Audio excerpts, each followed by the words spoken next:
nous sommes en train de parler sur le chemin de ta récompense, n'est-ce pas? Et l'homme de Dieu est en train de nous expliquer ce que nous pouvons traverser, ce par quoi nous pouvons passer pour atteindre notre récompense. Parce que qui parle de récompense parle de combat, n'est-ce pas? Alors, homme de Dieu, nous sommes dans le livre de Timothée, comme vous l'avez si bien compris. Et Paul explique donc à Timothée, sachant de qui tu l'as appris. En fait, il fait allusion, il fait cette petite précision parce qu'il fait allusion à lui en tant que père spirituel de Timothée. Parce que rappelons-le que l'apôtre Paul est le père spirituel de Timothée. Et donc, nous allons nous attarder un petit moment sur cette notion-là. Et il souligne cet aspect-là si important à ses yeux. Alors, je vais lire quelques petites citations et ensuite je vais poser la question. Alors, un fils sans père n'a pas de repère. On a tous besoin d'un mentor. L'enseignement auquel tu adhères, il détermine le comportement que tu auras. Que celui qui a des oreilles pour entendre, entende. Qu'un père soit un guide, encore plus qu'un ami. La connaissance intellectuelle informe, tandis que la connaissance spirituelle, elle transforme la vie de quelqu'un. Homme de Dieu, voici ma question. Pourquoi est-ce si important de reconnaître de qui l'on grandit, de qui l'on devient mature, de qui l'on devient stable, équilibré à la stature parfaite de Christ, tel que l'apôtre Paul le fait avec Timothée? Pourquoi c'est si important de reconnaître, j'ai envie de dire, son père spirituel tel que Paul l'a été pour Timothée? Ok. On ne choisit pas son père physique. Oui. Et des fois, on ne choisit pas son père spirituel. Beaucoup de personnes ont perdu leur vision, leur mandat, le mandat de Dieu. Beaucoup ont perdu leur destinée parce qu'ils ont dénigré leur père spirituel. Il faut savoir que le roi David avait plusieurs pères spirituels. Il avait son père spirituel qui était Samuel. Oui. Il avait son père spirituel qui était le roi Saül. Beaucoup de gens ne le savaient pas. D'accord? Il soit un mentor du moins. Parce qu'il devrait fonctionner dans l'onction prophétique, qui est Samuel. Oui. Maintenant aussi dans l'onction royale, qui est Saül. D'accord?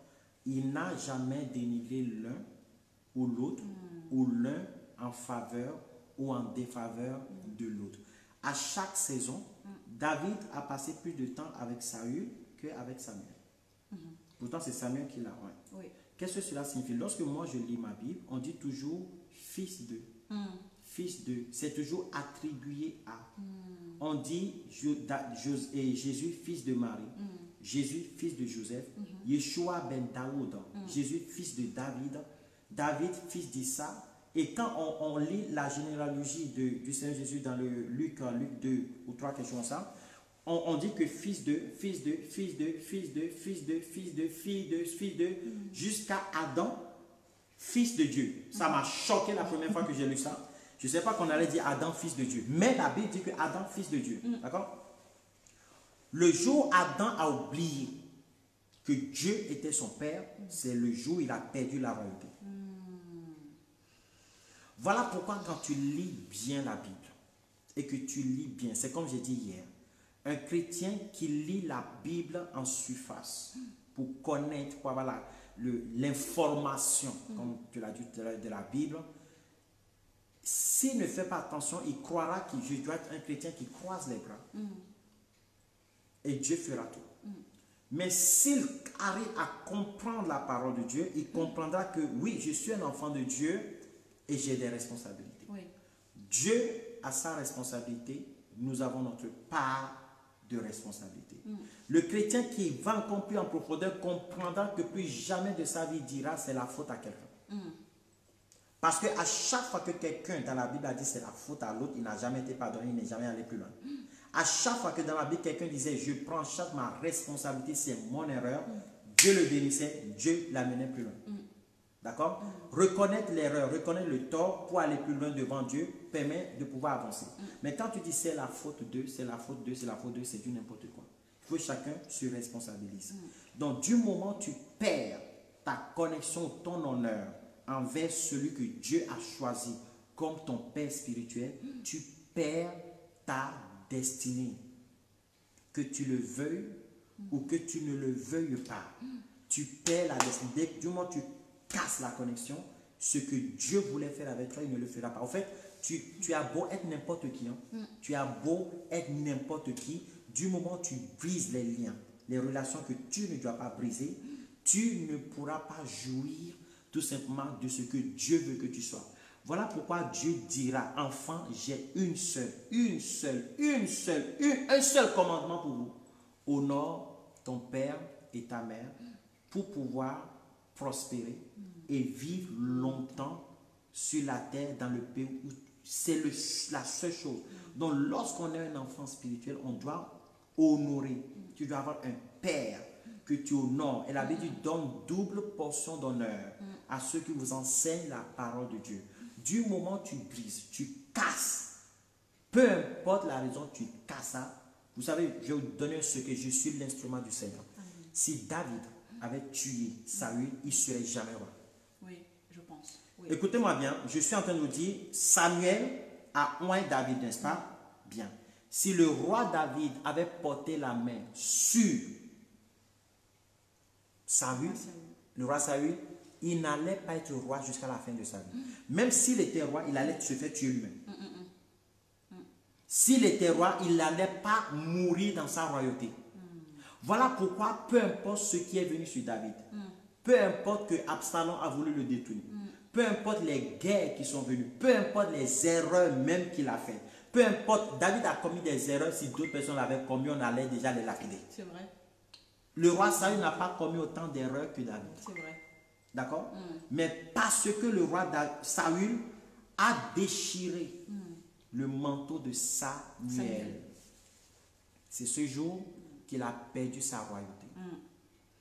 Homme de Dieu, je pense que c'est très très important parce qu'il s'agit vraiment de la vie de chaque personne. Et vraiment, est-ce que tu peux insister là-dessus?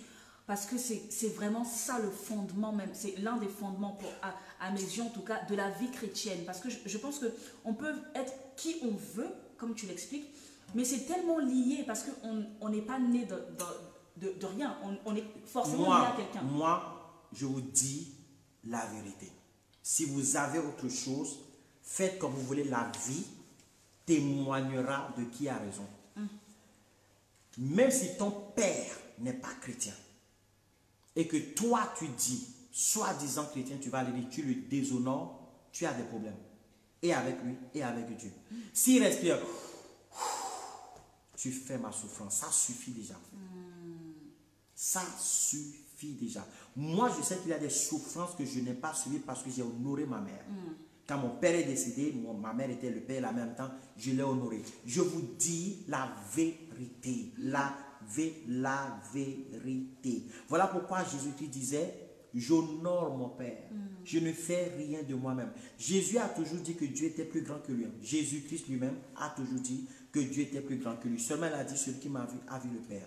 Point final. Je suis enfant, je suis fils de Dieu. Ça veut dire que je suis inférieur à Dieu. Il a toujours témoigné ça. Oui. Donc pour dire que si... C'est pour ça que l'une des plus grandes tentations de David, c'était quoi? C'était porter la main contre Saül. Oui.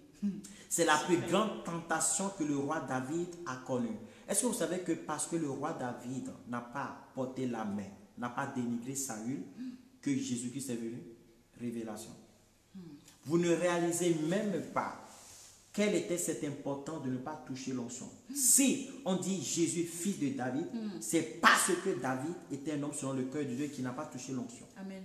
Il n'a pas dénigré l'onction. Si le roi David avait touché, tous ceux dans la Bible qui ont essayé, ils ont eu des flagellations. C'est pour ça que quand je dis aux gens, n'essayez pas, peu importe. Moi, quelqu'un m'appelle, vous allez appeler des pasteurs, ils vont dire, ah, moi je suis mieux que ton pasteur. Alors tu as dit ça à ton pasteur, oh, c'est pas grave ça, c'est normal parce que il a mal fait. Moi, David Storm, jamais de la vie. Jamais de la vie, je le dis publiquement, jamais personne ne peut témoigner que tu es venu me parler de ton pasteur, que j'étais dans ton sens. Jamais de la vie tu viendras me dire, vous savez mon pasteur, il a fait ceci, il a fait cela, voilà pourquoi j'ai réagi mal. Je te dirai tout de suite, va demander pardon. Parce que je ne peux pas vous te faisant révolter contre l'onction. La seule chose que je pourrais faire, la seule chose que je pourrais te faire, c'est pas demander pardon. C'est la seule chose. Parce que sauf si je veux pour moi, sauf si j'ai un intérêt, mais si je veux ton intérêt, je te dirai d'aller demander pardon. Et si mon intérêt que ma prière porte du fruit en toi, je te dirai, sois bien. Sois bien avec ton père spirituel, sois bien avec ton pasteur. Parce que je le dis encore une fois, dans la Bible, il est écrit, celui qui porte la main, porte du jugement, injurie son père ou sa mère et qui désobéit à ses parents est digne d'être lapidé à mort. Oui. Vous allez enlever l'abomination du milieu de vous comme ça. C'est tellement grave. Voilà pourquoi reconnaître un père spirituel détermine tout simplement ton onction royale.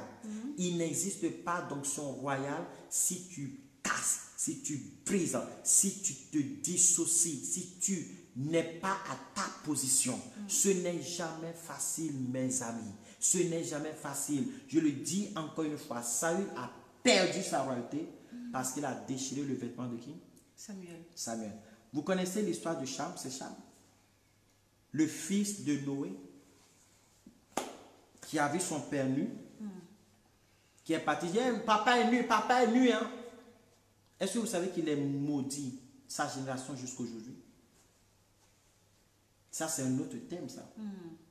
C'est un autre thème. Alors, je vous dis, encore une fois, c'est la vérité. Honore ton père et ta mère physique. Honore ton père et ta mère spirituelle. Et en même temps, n'honorons pas tes pasteurs et à la maison, tu es un vagabond. L'honneur, c'est avec tes parents. L'honneur, c'est à l'église. L'honneur aussi, c'est envers toute personne qui est tout simplement plus âgée que toi. Donc, c'est pour ça que l'apôtre Paul insiste et que la Bible insiste dessus. C'est-à-dire, c'est un secret incroyable. Oui. Parce que Élisée a honoré Élie. Qu'il a eu double portion d'onction. Homme de Dieu. Mais Géasi n'a pas honoré Élisée. Et il a été rejeté. Voilà pourquoi c'est tellement important de faire attention à ça. Ok. Alors, en fait, honorer, c'est quand même des termes typiquement bibliques. Oui. Alors, pour aider toute personne qui nous suit actuellement, ou même qui nous suivra dans les jours, les semaines plus tard, à bien comprendre ce mot, mais de façon plus dans la vie courante, n'est-ce pas? Qu'est-ce qu'on peut donner comme exemple dans le fait d'honorer, justement? Honorer, c'est quoi, finalement? Honorer, c'est respecter, ne pas manquer de respect, ne pas dénigrer, etc. Vous voyez, moi, je suis chrétien évangélique. Je ne dénigrerai pas le pape. Je suis chrétien évangélique, je ne dénigrerai pas le président. Je suis chrétien, je crois en Dieu, je ne dénigrerai pas une autorité. Je peux ne pas être d'accord, mais je ne dénigrerai pas parce que c'est une autorité. Et qu'on ne sait jamais. En fait, moi, le on ne sait jamais me suffit même. Pour ne pas toucher, justement. Le on ne sait jamais me suffit pour ne pas toucher. Le pape, on peut le critiquer, mais peut-être qu'il s'est converti à la veille. Peut-être qu'il a pris des décisions à la veille. En fait, on ne sait jamais quoi. Tu ne sais jamais. On ne sait jamais fait que moi, je ne toucherai pas, je ne dénigrerai pas.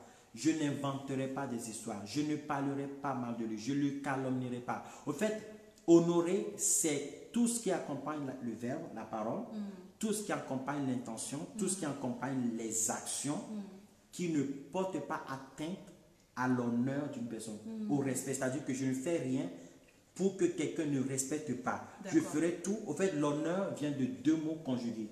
Le respect et la crainte. D'accord. Voilà, c'est deux mots qui est compilé. Quand on parle d'honneur, c'est deux mots compilés. C'est la crainte et le respect, en fait. Je respecte, je parle bien. La crainte, c'est plutôt plus dans la soumission, en fait. Donc, c'est ça, honorer quelqu'un. C'est craindre la personne. Du moment où Jésus-Christ a été honoré partout, sauf dans son village. Oui. Pourquoi? Parce que peut-être ils l'ont vu faire pipi, ou parce qu'ils l'ont vu jouer, ou j'en sais rien. D'accord? Ils ont dit, Jésus, mais on te connaît, on connaît tes frères, on a grandi ensemble, quoi. Mais du moment où tu fais ça, tu n'obtiendras pas. Moi, je connais les gens dans ma famille, d'accord? Certains qui ont eu besoin de moi, même mes cousins, qui étaient plus vieux que moi, qui ont eu besoin de moi, qui ont reconnu le serviteur de Dieu que je suis. Je prie pour eux, ils reçoivent. Amen. Mais ceux qui ont grandi avec moi dans les cousins, qui disent, oh David, on t'a vu grandir là. J'ai beau prier, ils ne reçoivent rien du tout. Oui. Donc, c'est pour vous dire comment même l'onction respecte la loi de l'honneur au fait. Amen. Ce n'est pas moi, c'est la même prière, la même personne, la même bouche, la même voix, le même au nom de Jésus. Mais des fois, l'onction dit, moi, je ne fais rien. Pourquoi tu ne fais rien? Parce que des fois, tu pries pour les gens, tu ne comprends pas pourquoi ça ne fonctionne pas. Et puis, 2 mois plus tard, tu dis, ah, ok, il avait déshonoré l'onction, ah, je comprends mieux. Mais l'onction, tu pries, l'onction dit, moi, je ne bouge pas. C'est vrai. Donc, je vous en supplie, enfant de Dieu, reconnais Dieu, crains Dieu, tu seras comment? Tu seras béni. Mais crains, honore le prophète, reconnais le prophète, mais honore le prophète, oui. Tu seras prospère. Donc, Amen. Il y a des choses, si vous voulez, que ta relation avec Dieu t'amène, mais il y a des choses que la relation avec un homme de Dieu t'amène aussi. Amen. Il faut équilibrer tout simplement. Amen. Et nous sommes bien en train de parler sur le chemin de la récompense. Est-ce qu'il y a quelqu'un qui comprend ce soir qu'il y a des actes que nous devons poser, n'est-ce pas, pour avoir la meilleure récompense possible? Il y a une attitude à avoir pour avoir la meilleure récompense possible. Il y a les meilleures pensées à avoir pour avoir la meilleure récompense possible. Puisque Dieu ne fait pas de favoritisme, puisque Dieu ne fait comment dirais-je, acception de personne. Cela veut dire que les mêmes principes qui étaient valables pour Abraham, pour Jacob, pour les disciples, le sont également pour toi et moi encore aujourd'hui. Et ces principes sont immuables. Ça veut dire qu'on ne peut pas les effacer. Que tu sois, enfin, peu importe l'émotion que je traverse actuellement ou hier ou après-demain, que je traverserai, ces principes sont toujours immuables. Est-ce qu'il y a une personne qui me comprend ce soir? Lady Storm, avant que tu n'imprimes, je vais vous donner juste un exemple qui est vraiment ma vie, quoi. Moi, j'ai eu mon pasteur aussi. J'ai été chrétien comme tout le monde. Hein. Je n'ai jamais voulu être pasteur. Le Dieu d'Israël est témoin. D'accord? Maintenant, suivez bien ceci. Arrivé à un moment donné, mon pasteur a eu de grands problèmes. Tellement que des tracts ont été distribués sur lui, l'ont critiqué partout dans la ville, quoi. Certains le cherchaient pour le frapper, d'autres le cherchaient pour... Les mêmes personnes à qui il a ressuscité leur soeur. Leur soeur est ressuscitée d'entre les morts. Il a prié pour certains qui sont devenus architectes, d'autres qui ont eu des marchés, qui ont eu de l'argent et puis ils se sont orgueilleux. Pour quelle raison? Nous aussi on veut prêcher. Pourquoi c'est seulement le pasteur qui prêche? Nous voulons le pupitre aussi pour prêcher. En fait, le pasteur a voulu les former en cours de missionnaire. C'est le pasteur, hein? Oui. Il a voulu les former. Juste après la formation, nous sommes prêchés. Mais moi, ma question, c'est est-ce qu'on ne vous avait pas formé, quoi? En fait, je n'arrive pas à comprendre l'être humain. Et si on ne vous avait pas formé? Donc, juste après la formation, on leur a donné quelques responsabilités. Ils ont dit, non, nous, on veut le pupitre, on veut prêcher. Le pasteur dit, ce n'est pas encore le moment. Et il y a un missionnaire prophète qui a quitté un autre pays, qui est venu prêcher et qui a dit que vous devez être... c'est une histoire vraie, je vous dis la vérité. Hein. Vous aussi, vous devez avancer, faire des choses, parce que ce missionnaire avait l'intention de créer une église. Donc du coup, comme le missionnaire dit, je suis prêt à vous élever en haut, alors que vous, votre pasteur, vous l'êtes dans le temps, qu'est-ce qu'ils ont fait? Ils ont suivi le missionnaire. Ils ont suivi. Encore s'ils suivent le missionnaire dans la paix, c'est bien. En suivant le missionnaire, certains sont venus dire, pasteur, la dîme que je t'ai donnée là, il y a, je pense, 1 année en arrière, mon Dieu est témoin que je vous dis la vérité. Hein. Mon Dieu, l'éternel Dieu Tout-Puissant, c'est que la vérité, je vous dis. Ils ont dit, la dîme qu'on t'avait donné, beaucoup d'argent, la dîme qu'on t'avait donnée il y a quelques années en arrière, je veux recevoir. Mon pasteur hein, ouvre le tiroir et puis il dit, tiens l'enveloppe. Est-ce que tu reconnais l'enveloppe? Il dit oui. Mais ça fait déjà plusieurs mois, peut-être 1 année, pour ne pas mentir, je ne sais pas, mais à peu près 1 année. Hein. Tiens l'enveloppe. Tu ouvres l'enveloppe. Est-ce que tu reconnais les billets? En fait, le pasteur n'a jamais touché l'enveloppe. En fait. Jamais touché l'enveloppe. Il lui a redonné l'enveloppe. Qu'est-ce qui s'est passé? Quelques mois plus tard, la sœur est morte. De nouveau. Ils ont perdu le marché. Sa femme a divorcé. Il est retrouvé sur le dépotoir. Mais ça a pris du temps pour que ça s'accomplisse. Hein? Bien sûr. Voilà. Et ils sont venus me voir pour faire partie de leur mouvement. Moi, j'ai refusé. Ils sont venus une seule fois. En fait, quand on voit ton visage, on sait qui tu es en fait. On sait si on peut te parler ou pas. Moi, ils sont venus une seule fois, je leur ai répondu, ils ne sont plus jamais venus. Lady Storm, moi, j'étais le plus jeune de cette église, pratiquement, qui avait une responsabilité. Ils sont aujourd'hui, je ne sais pas quoi. D'accord? Mais l'erreur que mon pasteur a fait, ils ont profité en même temps de certaines erreurs qu'il a fait pour faire. Moi, quand les gens sont venus me voir, j'ai dit, je ne touche pas à l'onction. Je ne touche pas à l'homme de Dieu. Mais eux, ils ont touché. Ils ont été brûlés. Moi, je n'ai pas touché. Dieu m'a béni. Amen. Ce que eux ils voulaient, moi, je ne voulais pas. Je ne voulais pas prêcher, je ne voulais pas le pupitre. Dieu m'a donné le monde. Dieu m'a donné l'international. Au fait, où que je sois, je peux servir Dieu. Amen. Les gens sont bénis partout. Amen. En fait, Dieu m'a donné toute la terre. Amen. Il m'a dit, c'est dans toute la création que je t'envoie pour faire mon œuvre. Où que je sois, en Libye, au Sénégal, partout dans le monde, moi, David Storm, je fais l'œuvre de Dieu sans problème même. D'accord? Je ne suis pas limité dans un point géographique. En fait. Ça, c'est clair et net. Oh, et les murs ne me limitent pas. Amen. Rien. En fait, la parole ne s'achète pas.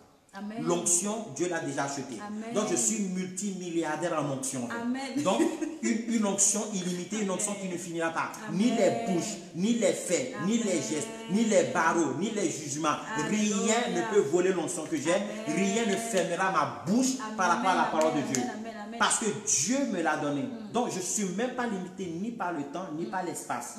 Ni par un point, ni par un mur, ni par une frontière. Je fais l'œuvre de Dieu partout où le Seigneur m'envoie. Amen. Amen.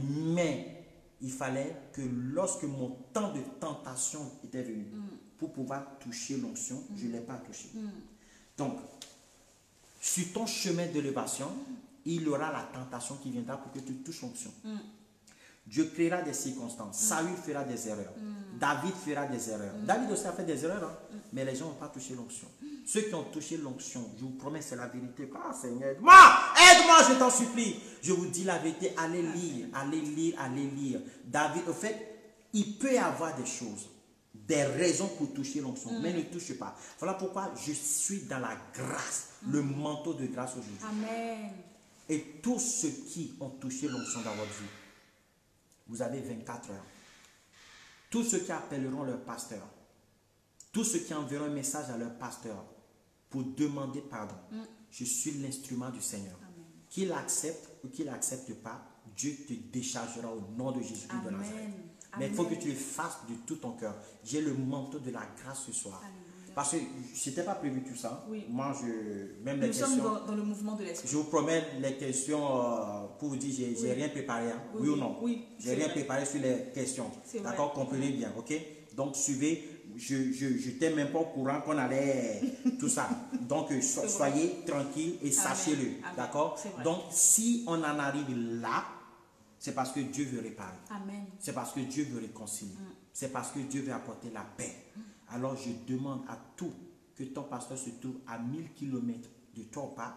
Si tu n'as pas de débrouille-toi, honore l'onction. Si ton père, tu as mal parlé à ton père ou à ta mère qui t'a mis au monde, honore l'onction. Si tu as manqué du respect à la femme de ton pasteur, honore l'onction. Réconcilier, apporter la paix. D'accord? Maintenant, si tu as seulement pensé, parce qu'on est tous des êtres humains, si tu as seulement pensé que tu n'as pas fait de dégâts et que tu ne lui as pas affronté en face, garde ta pensée pour toi et puis demande à Dieu de te pardonner. Ça ne sert à rien d'aller appeler. Oh, parce que j'ai dit que vous étiez un gros escroc, un gros machin, et puis je vous ai bien insulté. Non, ça va créer plus de... Ce n'est pas tous les pasteurs qui sont spirituels. Hein. La dernière fois, je te demande pardon parce que le temps passe. En fait, la dernière fois, quelqu'un m'a appelé, une femme, peut-être qu'elle va suivre là. Non, deux même. deux femmes, hein? deux histoires différentes. J'ai rigolé quoi. Quand j'ai écouté l'histoire, j'ai dit, ah Seigneur, si c'était ça que moi je dois pardonner, j'aurais voulu être ce pasteur. En fait, un jour, il y a une soeur qui a, et le pasteur lui a demandé de faire quelque chose, il a refusé. Elle a refusé. D'accord, dans l'église, et puis elle n'a pas fait. Et puis le pasteur ne veut pas la pardonner. Elle est partie demander pardon. Le pasteur a dit, je ne te pardonne pas. J'ai dit, oh, seulement ça. Donc, j'ai compris que si Dieu t'appelle à la grandeur, tu auras plus d'efforts pour pardonner. Voilà.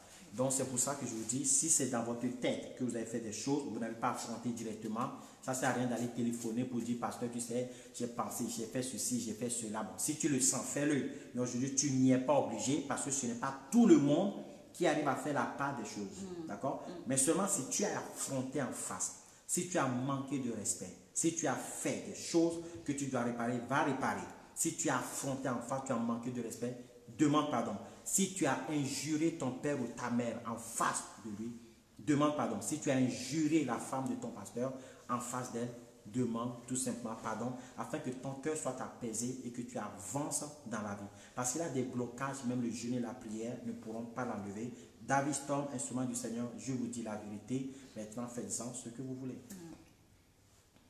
Amen. Amen, homme de Dieu.